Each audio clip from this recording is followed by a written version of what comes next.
अबे तू मरापेक्षा एखाद्याला मारून टाक ना.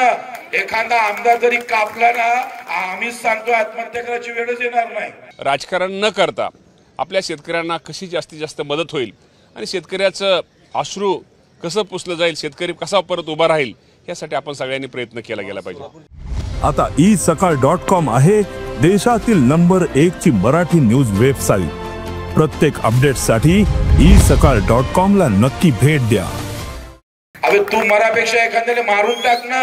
एखादा आमदार जरी कापला ना, आम्हीच सांगतो आत्महत्या करायची वेळच येणार नाही. पण हे जातं मरतय. जाऊन बसलं जरी का नाही, आत्महत्या केल्यापेक्षा त्या आमदाराच्या घरासमोर पूर्ण कपडे काढून बसायचं, कपडेच ठेवायचे नाही आणि सायाच्या घराच्या समोरून जाऊन मुताचं. काय फरक आहे? मेल्यापेक्षा परवडत नाही काय? हा धिगाणा जर सुरू केला ना, तर सांगतोय मुतल्यानं काय व्हायचंय सरकार.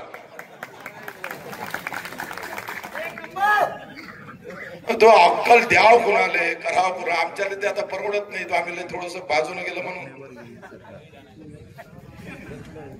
आम्ही मरण्यापेक्षा काही लढणं पसंत केलं पाहिजे का नाही केलं पाहिजे. आणि ते जर लढणं सुरू नाही केलं तर आमच्या लढण्यात काही अर्थ नाही. म्हणजे मला बच्चूभाऊ माझे मित्र आहेत. ही वेळ खरं तर राजकारण करण्याची नाही आहे. ही वेळ आज खरंच सांगतो की ग्रामीण भागामध्ये आपण पण सगळेजण मीडियाचे प्रतिनिधी आहात, पत्रकार आहात आणि आपण जर एखाद्या त्या जे नुकसान झालं त्या क्षेत्रात तिथं जर आपण त्यांना भेट द्यायला गेली, आपल्यासुद्धा डोळ्यातनं पाणी येतं आहे. अडचणी, शेतकऱ्याची अडचणी आहेत, शेतकऱ्यांचं दुःख आहे. आम्ही पण शेतकऱ्यांचीच मुलं आहेत. त्यामुळे शेतकऱ्यांचं दुःख काय आहे, शेतकऱ्यांची अडचणी काय आहे, मी त्यांनी जे शेतामध्ये घेतलेलं पीक आहे आणि त्या पिकावरती जे त्याला उत्पन्न मिळणार होतं, त्या उत्पन्नावर त्यांनी खूप प्रकारची स्वप्न रंगवली होती. पण त्या सगळ्या स्वप्नाचा चक्काचूर झालेला आहे.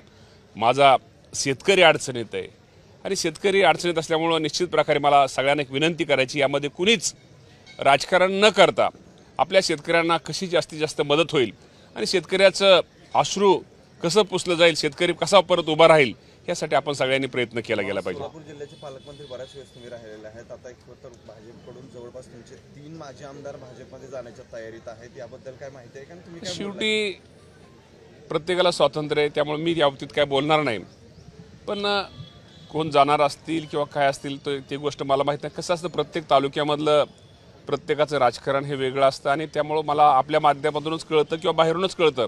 पण असं कधीही अजून कुठल्याही प्रकारचं कुणी जाहीर केलेलं नाही किंवा कुणी जाणार नाही. आमचे नेते अजितदादा पवार साहेबांवरती सर्वांचा, त्यांचा सगळ्यांचाच विश्वास आहे. म्हणजे माझा जसा आहे तसा त्या लोकांचा पण आहे. त्यामुळे मला वाटत नाही ते अजितदादा पवार साहेबांना किंवा राष्ट्रवादी पक्षाला कधी सोडून जातील असं मला वाटत नाही. महाराष्ट्रातील सर्व बातम्यांचे विश्वासार्ह व्यासपीठ,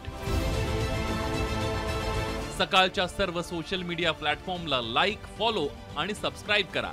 तसंच सर्व नोटिफिकेशनसाठी बेल आयकॉन प्रेस करायला विसरू नका.